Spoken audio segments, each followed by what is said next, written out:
probably only claim to fame, and so very happy to be here. Hi, I'm Africa Gurley. I was born in 2002. Okay.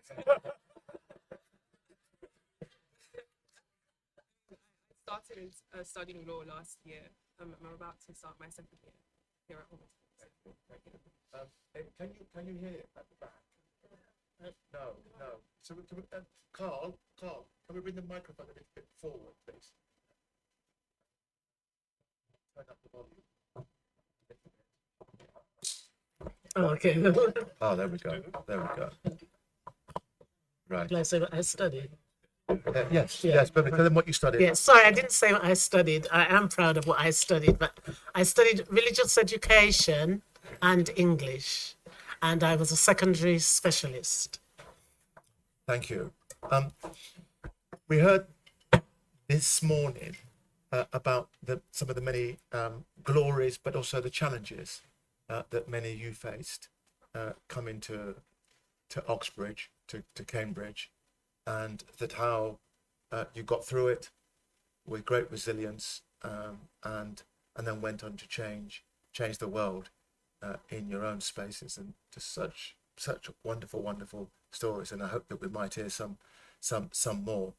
But often it's the same for race. That an uncomfortable truth is that these institutions haven't been as open as they ought to be, and people have different experiences from that. I would say, and my panelists will speak for themselves, that overall it's been fantastic, but nonetheless we cannot ignore the trials and tribulations that they may face that you may not have faced. I'm gonna ask Beverly first. First of all, just give us an overall snapshot of what your time was like here, and just maybe one or two of the challenges that you found challenging. Well, it's quite mixed really, because although it was the three years of my life that I really enjoyed, and I actually remember regurgitating over and over again, oh, I really enjoy my time here. I don't want it to end. And I actually remembered I did the same when I was at Oldfield Girls' School. I used to sit in the assemblies and go, oh, I love it here. I hope it never ends. I don't want to grow up. It was the same experience again at Homerton.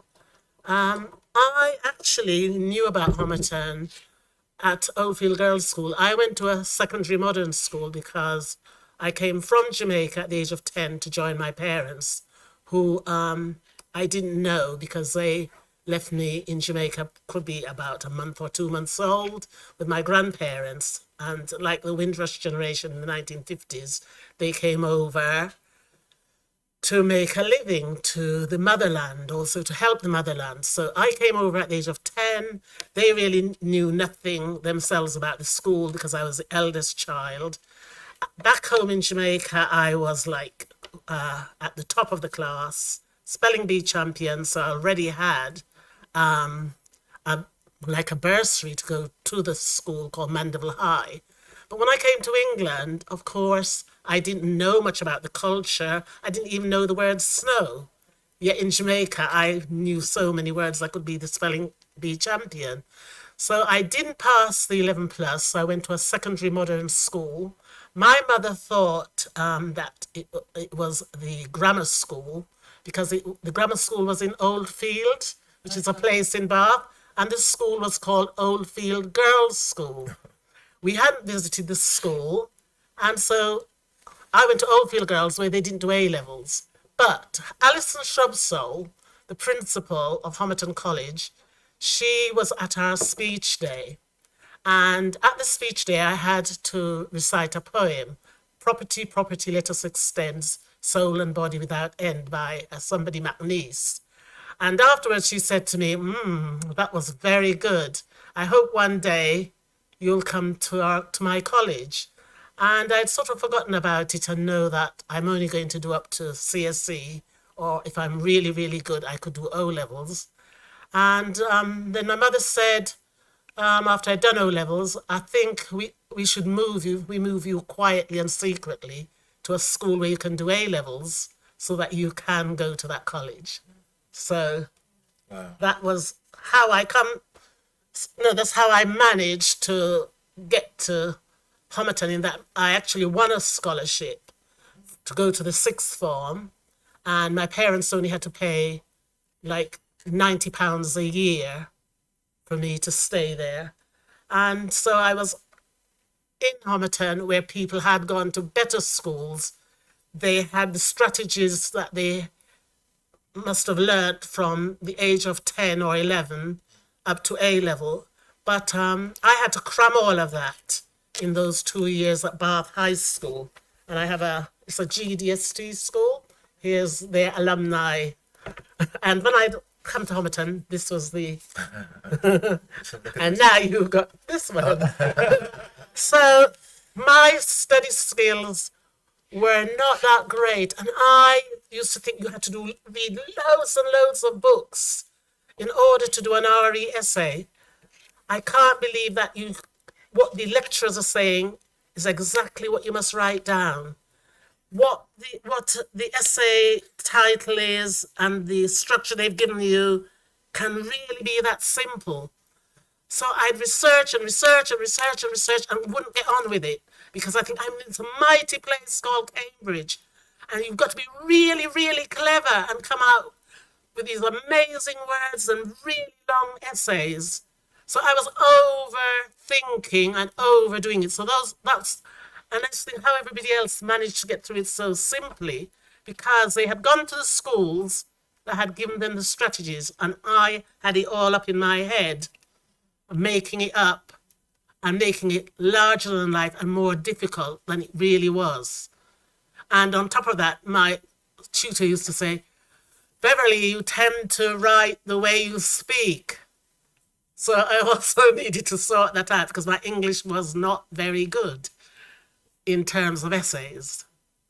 So that's one of my... Thank you. So tell me, how was it, a young black woman in a predominantly white elite college world?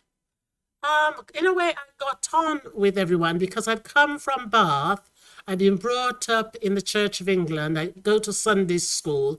And in fact, most of the time, it was just our family who was at St. Andrew's Sunday School or Walcott Sunday School. So the norms and the behavior were very similar to the students on my corridor, and most of their parents had a church background, or their father was a vicar.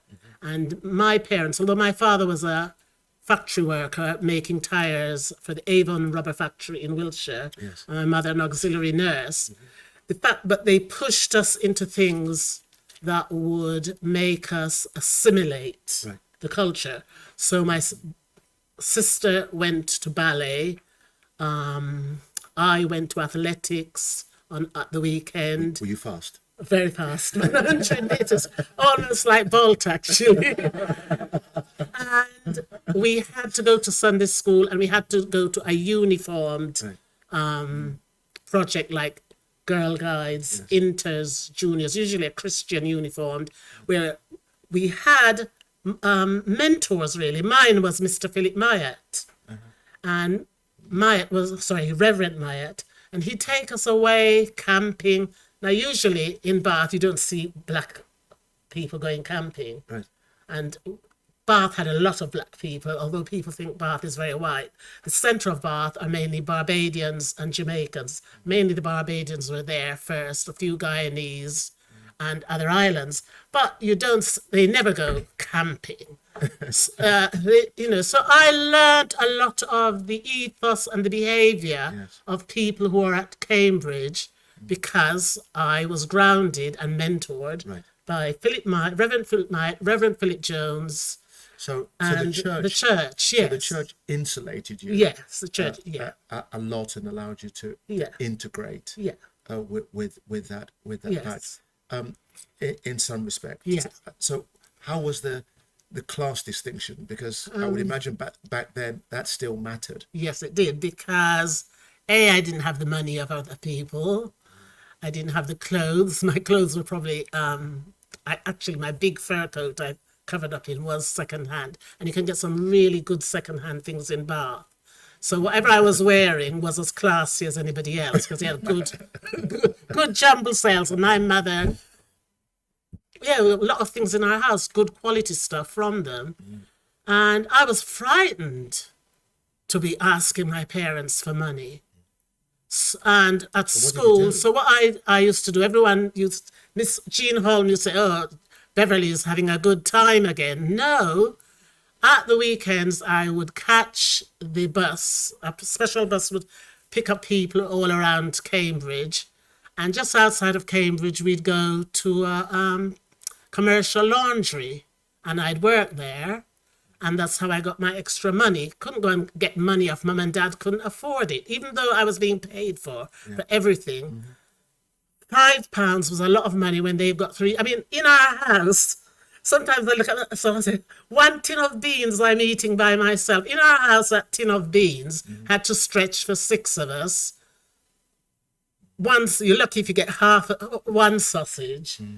But what you are eating by yourself today, I say, my gosh, but at home, tin of spam and beans, and we didn't think of ourselves as poor. We lived in a nice house in that it was an old house, Georgian, but my dad also was a carpenter and cabinet maker from back home, and he did it up. But sometimes we're going through the floorboards.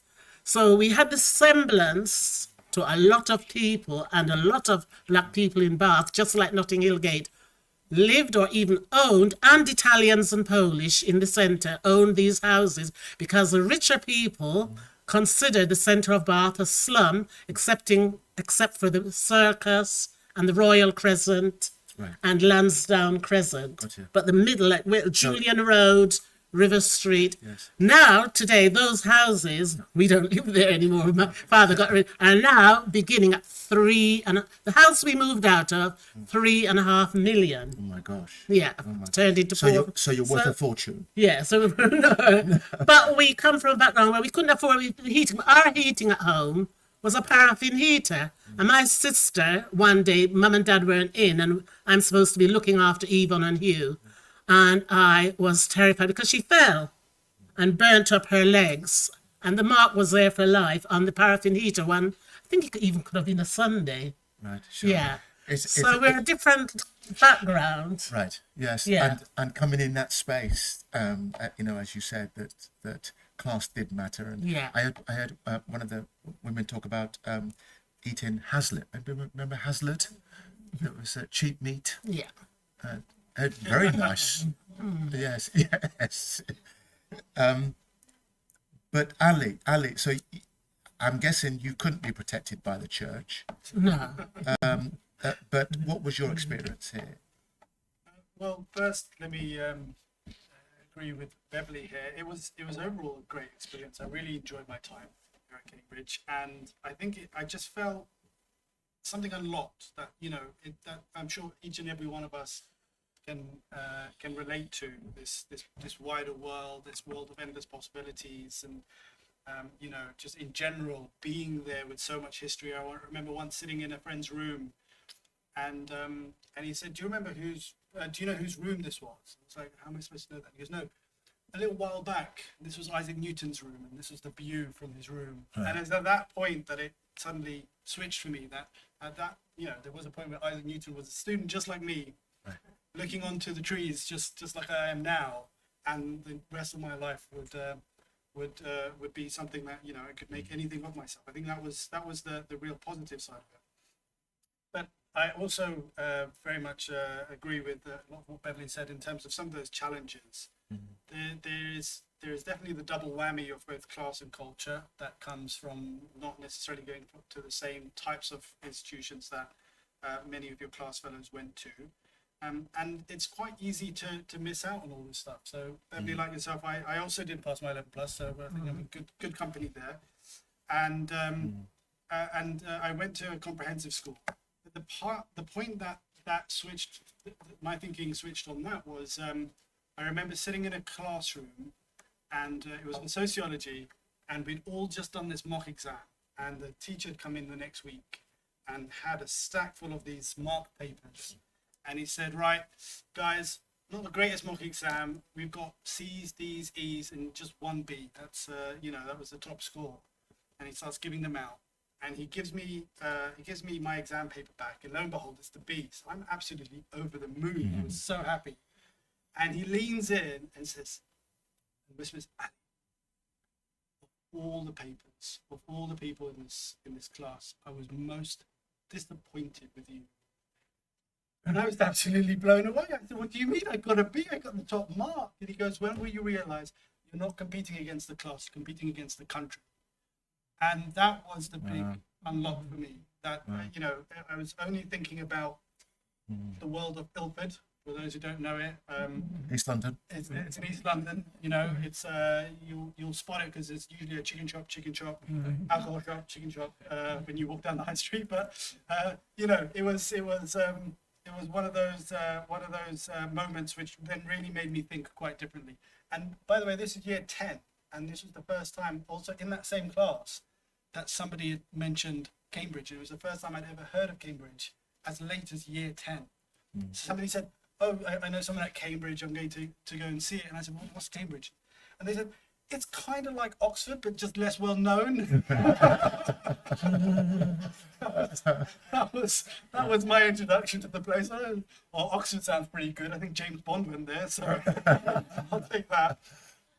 And then I came here. But what I also, one of my experiences when thinking about this is, you almost had to live a little bit of a double life. So in college, you would stretch to try to almost assimilate with everyone else that's around you. Yeah. And that was quite a big change. I mean, I would always find it, so most of the people that I knew growing up and in my schools were all from Asian backgrounds or from Afro-Caribbean backgrounds. There were actually very few people who were white British people. And so even just getting used to the fact that there are 20 Johns in my phone book all of a sudden was quite a shock. Whereas before it was all these other types of names, and you'd have to pick up quite a lot of social cues that you just never knew. So part of your life, particularly your college life, would be a lot more like that. And then you would need an outlet to be a bit more yourself as well. So you would find others in other colleges who were from similar backgrounds to you. And we had a group of us, and I'm embarrassed to say what we called ourselves. We called ourselves CEO, not for chief executive officers, because obviously we were students. That was known, so embarrassing. We're at university, so you're going to forgive me. It was the cocky ethnic organization. That's what we would call ourselves. And so we'd say, "You're a CEO, yeah, you're a CEO." But there was this aspect of it. And I think part of that was to counterbalance the fact that we felt really, I don't know, almost bottom of the pack in most of the time, that we just amongst ourselves would like to have this reassurance that no, we're okay, and that's what it is. So yeah, it was. And did that group give you that support that you needed to belong, right? And yes. Along with that wonderful title, Cocky. Yeah, no, it was like another family. So it was, firstly, the things that we could tell them and that they would understand, others might not. So, for example, parental pressures and expectations, financial pressures and expectations, just not understanding quite a lot of what actually goes on. So, there was a bit of knowledge sharing, but then also just interests as well. So almost everyone would go to Cindy's, as it was still known, despite the fact that it changed names about 7 times by that point already. What was Cindy's? Cindy's was who here remembers Cindy's? Yeah, okay, good. So first night I came to Cambridge, and we went out on Freshers Week. We all went to Cindy's, which was a it was a nightclub that hadn't been called Cindy's for at least a decade by that point, but was still known as Cindy's. And I went there, and they said it's a cheese night. Again, no idea what cheese night is. So I was expecting. Stop. What's the cheese night? People Say no more. So, and then they were blasting all this music, mostly ABBA, Bee Gees, all the greats, which I was familiar with, but I'll be honest, wasn't my number one jam. And so with our CEO group, we would often be at what was known as the Fez. I don't know if that's still around, which was more R&B music and soul, and a very different vibe to what was going on in Cindy's. It's fantastic. Afobe, can I ask you, have you felt that you've had to lead a double life to get through this crazy, wonderful journey? I think to an extent you need to sort of recognize the fact that where you come from, where We can't hear. We can't. You might want to. Okay. Oh, I could just vote. Yeah. Yeah. There's a recognition that where you're coming You from can't. and where Keep you it close to you then. where you're coming from and where you are right now are two completely different places.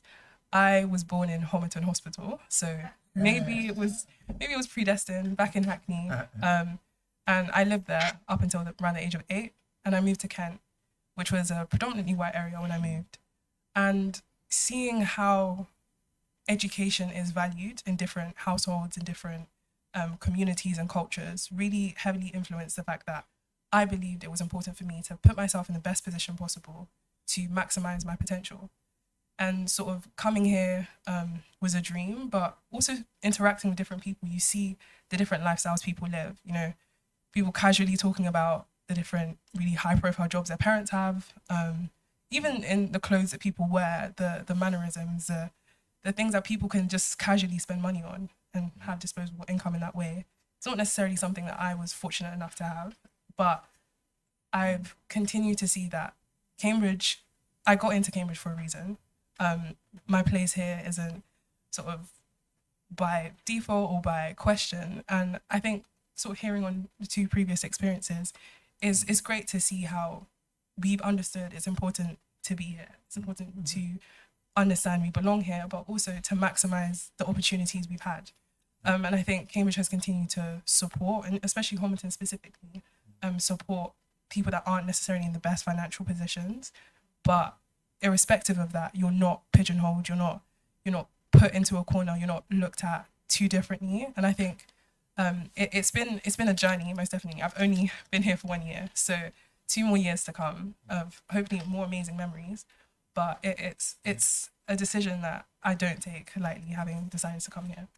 I want to ask you, how do you manage when you're in an ecosystem, whereas you said there are many people with much more disposable money, maybe they have different languages, they go on, I mean, not different vernacular, and may go on exotic holidays.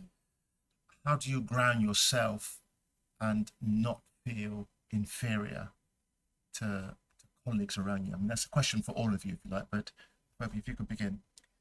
I think remembering that your experience outside of Cambridge or your opportunities outside of Cambridge don't make you any different in terms of your intelligence. So I think being grounded is remembering that intelligence-wise, we are the same. Like I can do the same things you do, even if we're doing completely different subjects.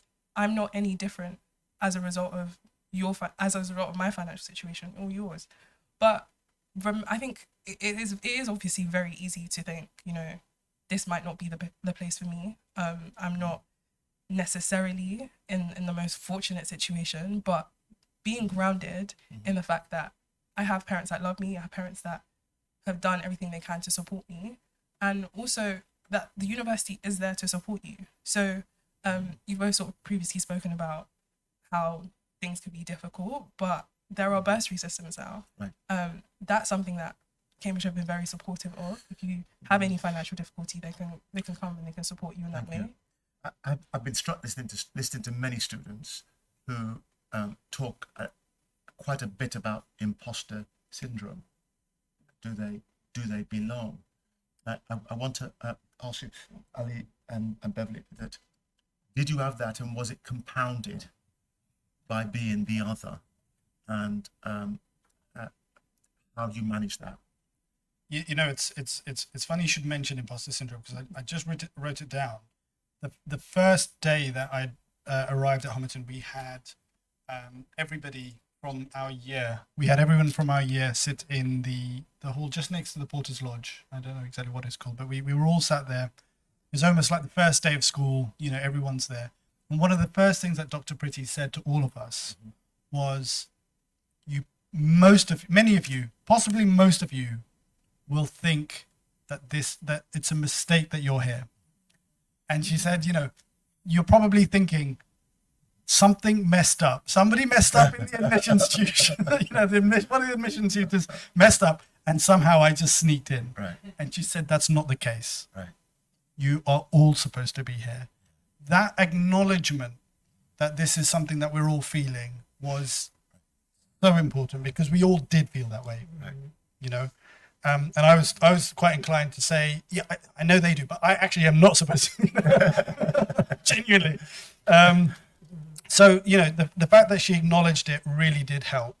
I think the other thing that compounds it is for an Oxbridge, for either Oxford or Cambridge, irrespective of your background, you already do feel more than likely that you are not up to scratch. And the reason is because up until this point, every single one of us had probably been top 1, 2 in their class.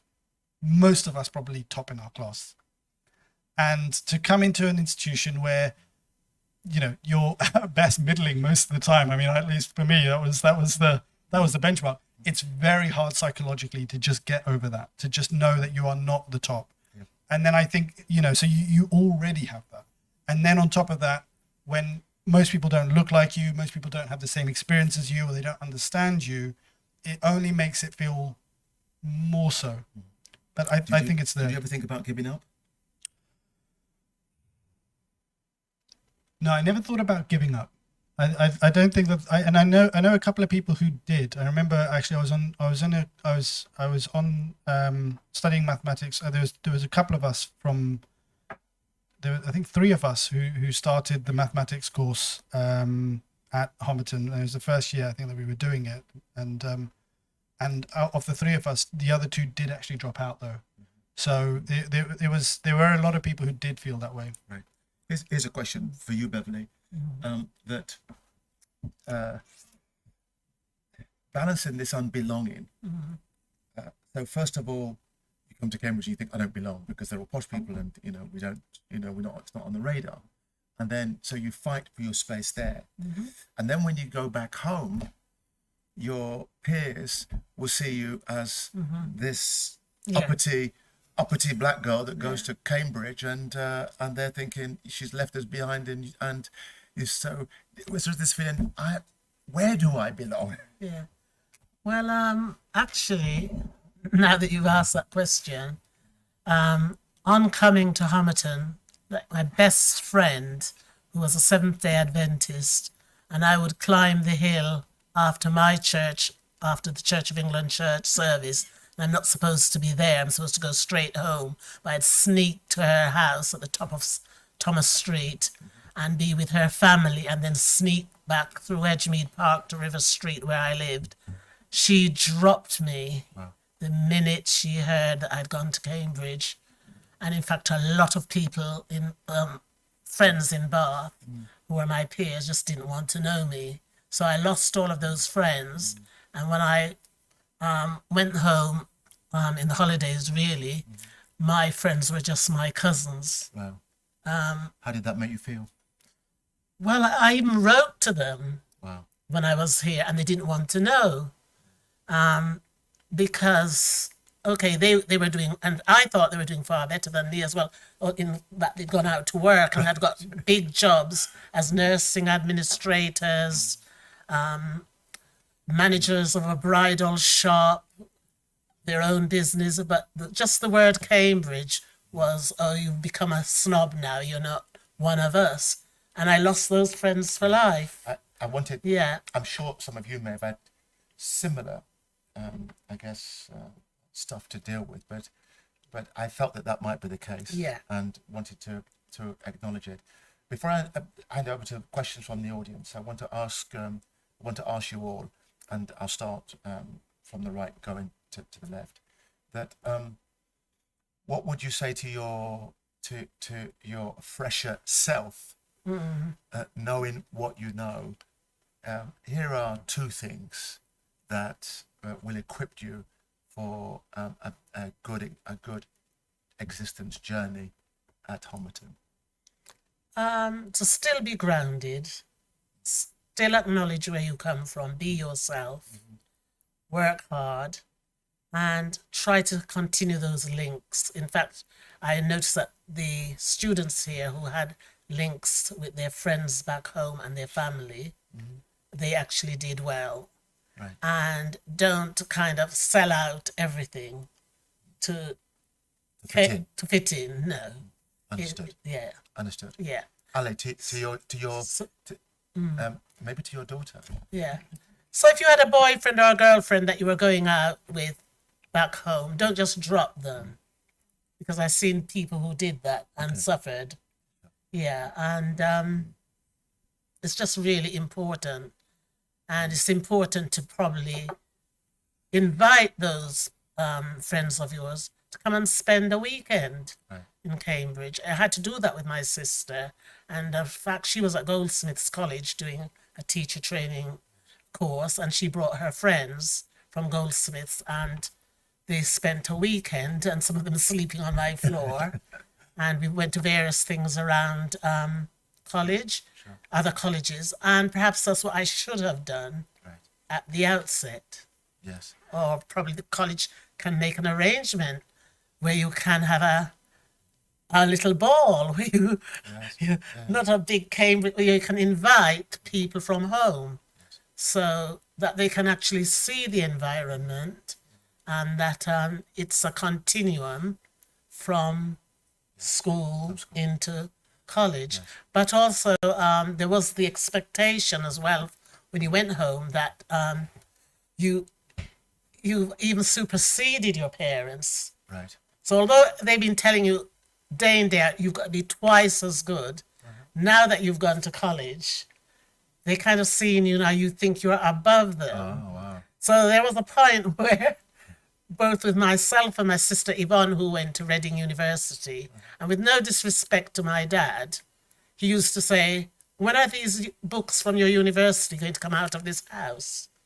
You know, What do you mean by that? well, all the bookshelves were cluttered in university books, and he used to get quite upset about it. Right. Because it looks like all the rooms now have become an extension of your university.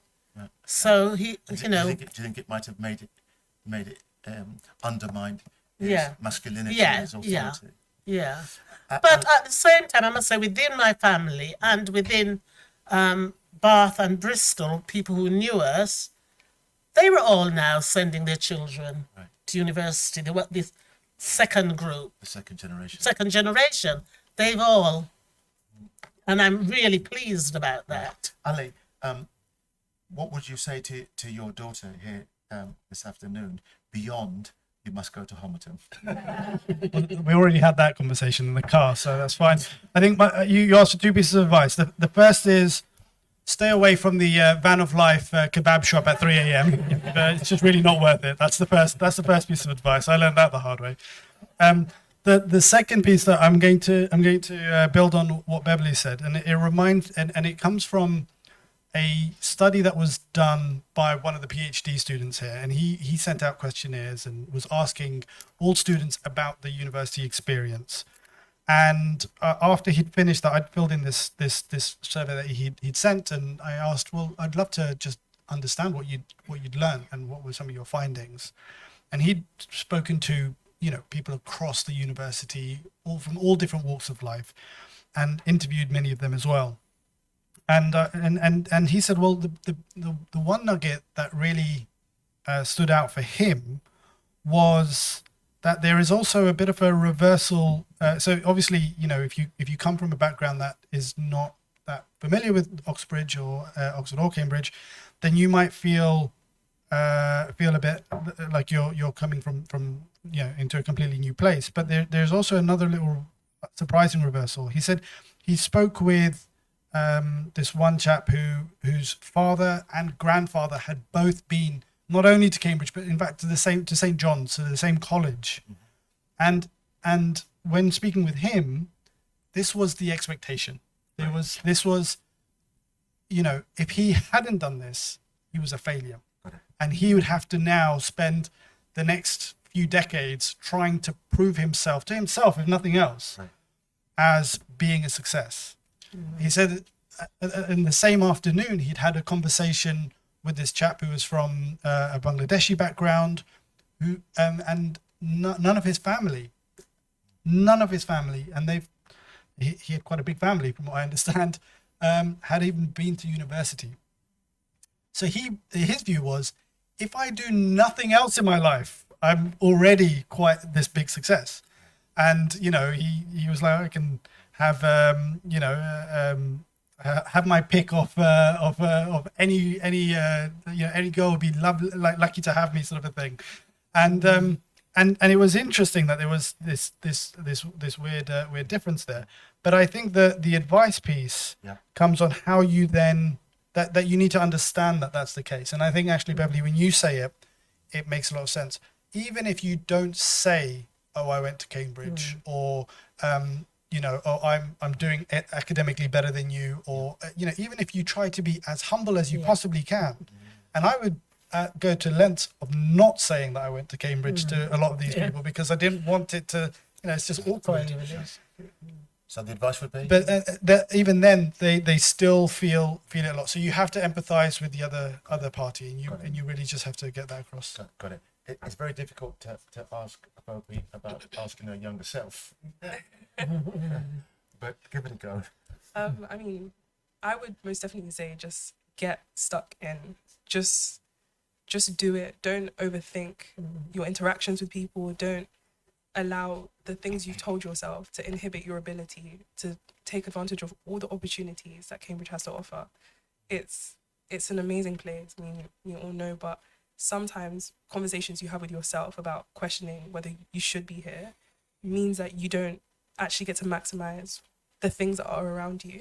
And if I could honestly change anything, even though it has only been 1 year and I still do have 2 more to go, it's just I would have gotten involved in so many more things a lot earlier on. Obviously academics are incredibly important and we are being taught by some of the best lecturers in the world, but some of the most enriching experiences I've had have been outside of my academics. Being BME officer this year for my college has been really, really insightful. It's been fun. It's been creative. It's allowed me to explore other aspects of myself and not feeling like I've compromised anything coming to a place like this. So just getting stuck in, just doing it, not allowing anything to sort of get in the way. Thank you. Give them a round of applause.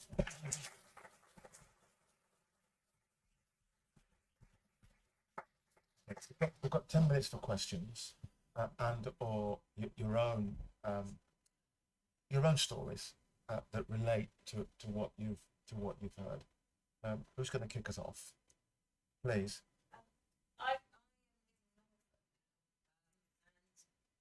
One of the things that is very striking about Norfolk is that it's a very beautiful place. Education opportunity is very thin on the ground. Yep.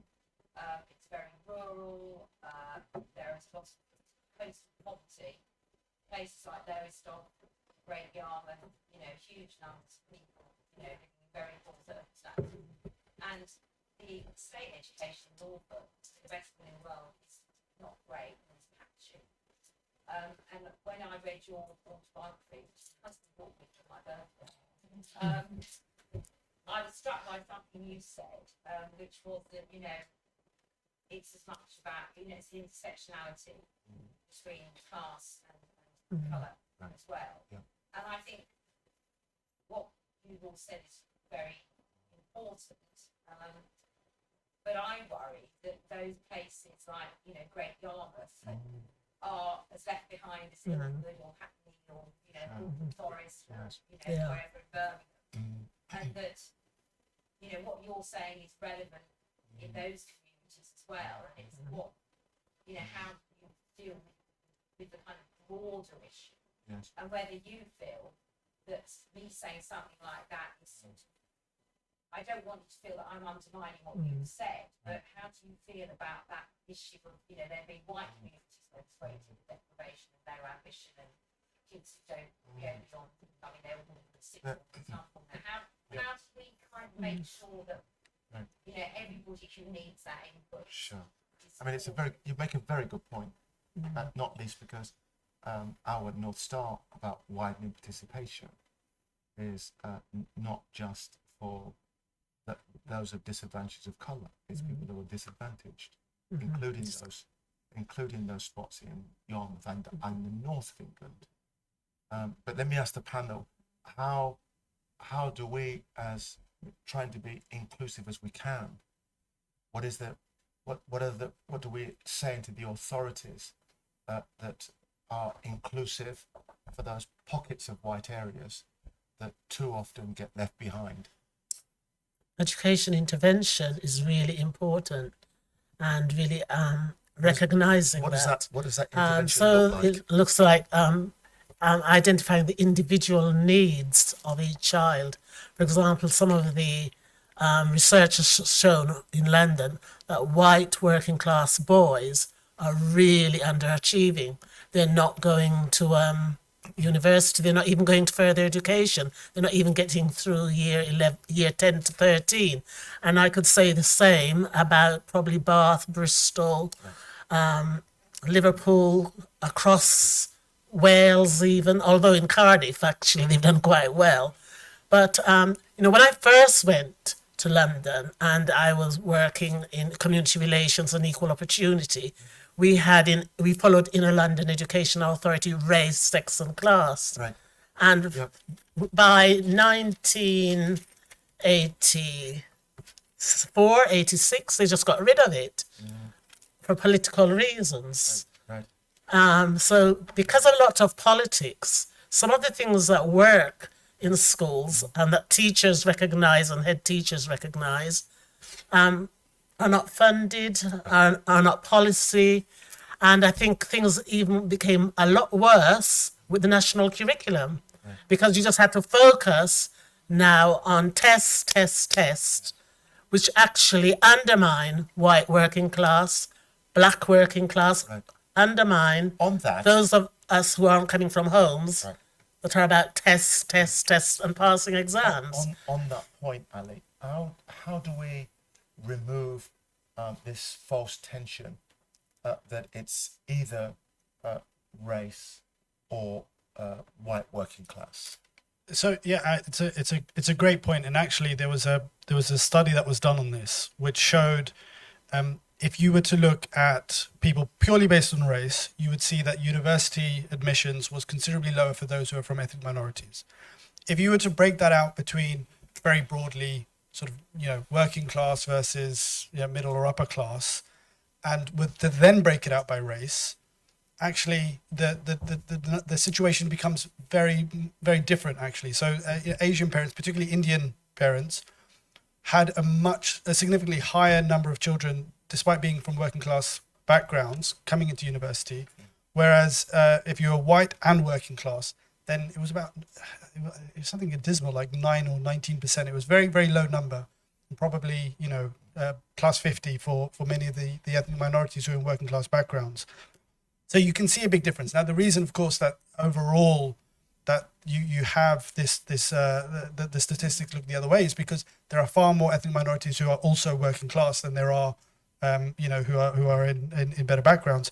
And it does remind me of an old quotation from Adam Smith, which is, the tragedy of the working class is their poverty and their ambition. Mm-hmm. And that is one of the real problems, and actually probably one of the big reasons why, despite the background that many Asian or black students, despite the fact that they might come from working class backgrounds, like I did, the difference was our parents would see this as a temporary embarrassment, if you like. Yeah.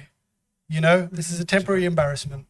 We're here for now, and we're going to make sure that we educate, and we're going to push them forward. And or a route out of poverty. A route out of A poverty. route out of poverty. Education is that big one. Let's take some more questions, and then the gentleman at the back. Yes. So I'm going to take a couple at a time. 1, 2. Because what worries me is that the class situation has got worse since we were younger. In the 1960s, there was less money around. People had less visible, expensive purchases. There was less we could do, Yes. and there was optimism around. Right. And when we came to Honiton at the end of the 1960s, the situation about class was much. Everybody was in it together. Yes. And we were also lucky enough that providing them for basic qualifications, we were all selected to come here. We came for a day, Yes. and our places here were awarded on that day, Yes. so that we all knew that we came in knowing that we'd all done the same thing Sure. on that day. Yes. Yes. Yes. And it's this gap which is going on widening in our society. It's getting worse and worse. And that is how to be addressed, this enormous gap. Thank you. Thank you very much, sir.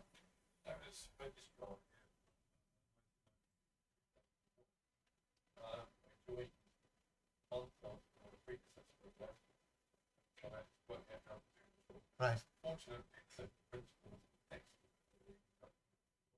What was their name? What was the deputy principal's name? And what's yours? Thank you. My first cohort in my history, was about 85% female undergraduate, Yes. and all white, except for one student who was UPA. Yeah. Of those 85% females, it seemed to me that they all came in and out of the registry office, half of them were police. But our reach at that time in terms of recruitment was very much the southeast people. Right. As far as postgraduates, the teacher training agency, training agency vary.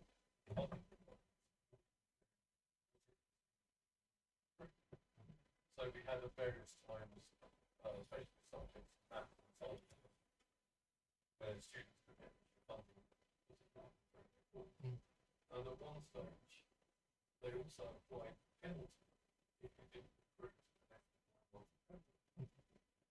and we had the division because that happened with writing. Why is that? They didn't come to Cambridge to take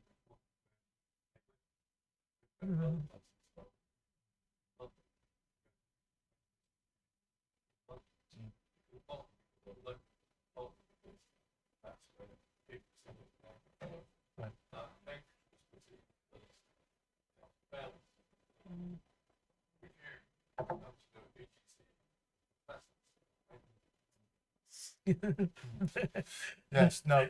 Good point. Some more questions. Let's have some quick fire questions, please. You mentioned teaching being really instrumental in firing that enthusiasm. Yep. And I think we actually need to get back to the teaching profession and think about that. Yes. And it's recognising talent and really encouraging it. Yes. Yes. I think there's a broader challenge, and I think it addresses a little bit of your concern too, and that is getting working class families, working class kids, to become teachers as well, and diversity within that. I think we have a tension amongst Black, Asian, minority ethnic communities that many of the parents, maybe Alice's parents, maybe Afoba's parents too, were saying, look, I want you to be a doctor, I want you to be a lawyer, and not I want you to be a teacher. And we introduced our nearly 200 cohort of the next generation of teachers. I don't think there was a black face amongst them. And that worried me deeply, that we're not thinking that this is a world changing career. And then it might be interesting to see how many of those will, really counsel the state working class? Because if they are the teachers of tomorrow and they're not reflecting the diversity, it's very difficult for them to then project what's needed. What I'm very clear about is that we mustn't get into this false dichotomy that if we're dealing with racism, let's say, that we're not dealing with the challenges of white working class. I do think that there are different challenges. Sometimes they intersect, because if you're poor, you're predominantly more black than white. But it's a different challenge, and I think it's been highlighted that one is dealing with systemic racism, another is dealing with systemic lack of ambition and lack of investment. Lack of investment in these areas. So it's understandable that communities don't feel, how can we get out of this? We've just got to duck and dive.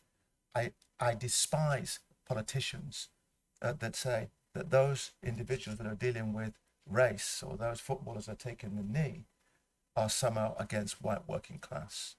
I think it's a anti-woke. I'm getting too political now, aren't I? Back to saying, stop. What I'm most fearful of, genuinely, is that there's a narrative that is in danger of pitting poor white people against poor black people. And I think, anyway, I've gone on. I'm sorry. Well, I mean, on that point, I think, and this was the challenge that was brought up a second ago. What do we do about this? I don't think that it's even a space in Cambridge is coveted the same way. Partly because of what you just said around it feeling quite unattainable, and then secondly, if you ask young students, certainly where I grew up in the East End / Essex, what they want to be when they're older, it's typically a footballer or a social media influencer, and that's pretty much as far as the ambition goes. Right. In part because of what it offers, but in part because it feels more accessible. The chance of being a celebrity, let that sink in. Being a celebrity feels more accessible than getting to Cambridge, Oxford. I want to give the last word to Afopia, and then I'm going to come to you, Anne. But your views, please, on what you've heard. So I would definitely echo everything you said, in the sense that we need to understand it's not a battle against, my struggles are more difficult than yours. It's about understanding that people have different experiences, and the reason why people are disadvantaged in different ways, and the experiences they have as a result of that disadvantage is different. So I think in terms of what we can do to improve it, I think we need to talk to students at earlier stages of their lives and let them see it is possible, it is accessible. There aren't a certain type of people. And I think, some people are lucky to have parents that, I had parents that really pushed me and said, it doesn't matter what your sort of experience is as a black woman, you deserve to be in a position where you are amongst some of the smartest people in the world. Some people don't have that. And I think we can't just leave children to the devices of not just their parents, but also have that encouragement within schools as well, that from an early age you can make a difference, you can push yourself to be in a better position. So I think from a perspective of schooling and teaching, that's something that definitely needs to start a lot earlier on. I can see Westminster calling. Thank you. Last word. Questions that are very relevant to my life. I work a lot now with international students and of all ages, and one of the reasons why I think I empathise with them from what you've said is that I was here in 1976 to 1980. I'm from a very large family that has got also ADHD, dyslexia. I'm probably dyslexic, and my problems weren't recognised here at that time, although Hamilton was very good towards the end and I helped a lot of other people. But I think the problems that I had growing up, being a female from the north of England, when I came down here, I was my accent and everything like that. It was very difficult. All the public school, having got through, I think that's what stopped me to help other people. But coming back to the teacher aspect of the teachers, my generation, we were given this education because of the teachers. and because of what we wanted to do to make a difference. And just recently, I heard from somebody in the university who said they can't get the lecturers now within the university. He was going to be interviewing for 2 other people because people don't see what a teacher does and the job of a teacher. And this whole thing, when you were speaking, something came back to me, a child turning around and saying to me, why should I take any notice of you? You're only a teacher. And until the country and other people understand that we're not just teaching a subject, we are teaching skills, life, everything. I'm doing a lot now with culture, language and academic skills, and that's what teaching is about. Education is broken because of this box and where we need to be at. Well, on that right note, no, this has been a wonderful conversation, and it's a rich conversation, and I think that listening to this morning and seeing how many of you women had to tackle great adversity in this ecosystem of Cambridge gave me a great source of pride. Simon, I think, and Matthew, stories that we need to tell this generation of young women and men, as a matter of fact, because the empowered women from Homerton also empowered young men in the schools. We mustn't forget that. We mustn't forget that too. But listening to this session, I'm reminded there are still challenges, and the challenges shift. You know, they ebb and flow. There's lack of racial diversity, but then at the same time, there's these pockets of for want of a better way of putting it, deserts of lack of ambition, often in white areas that we also need. So that with ebbs and flows, but there's many challenges still there. I hope that you feel enriched from this conversation. I'm interested to know how you met your husband at Cindy's. We'll catch up with him later. I saw the 2 women here like broadly beam smiling when Cindy's was mentioned. I don't know. It's an experience. Matthew, we missed out on that one. Cindy's revisited. Shall we go there? Next topic. And then, yeah. Can we thank our panel again? Thank you for listening. Homerton stories. Keep hearing it from me. But this is my last session for today. I'm going to jump in my car and head down the M11 and eagerly want to see my son. Well, when I walk in the door, either back into his room. But that's my lot. Those that are going for dinner, have a great dinner.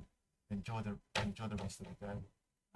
And for me, to you, please keep coming back and telling us your stories.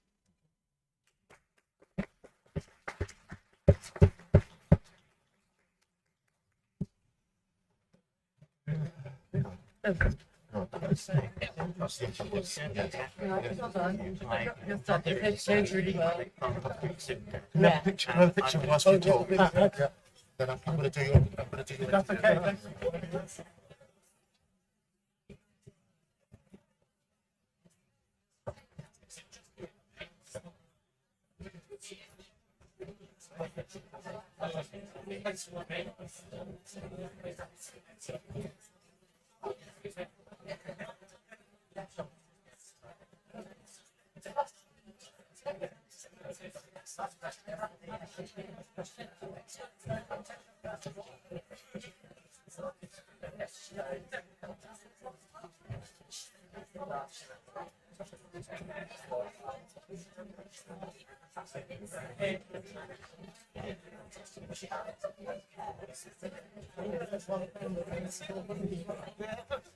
Thank you. Thank you. It's lovely.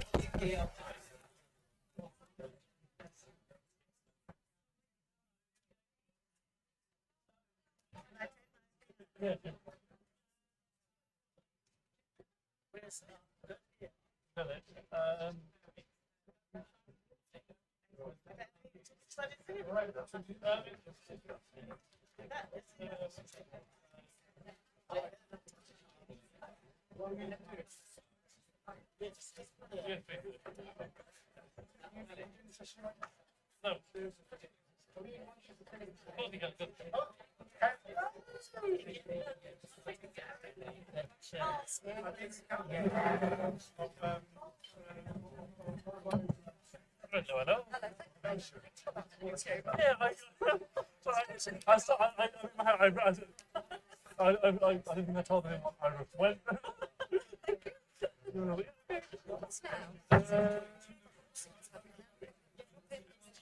Film in here.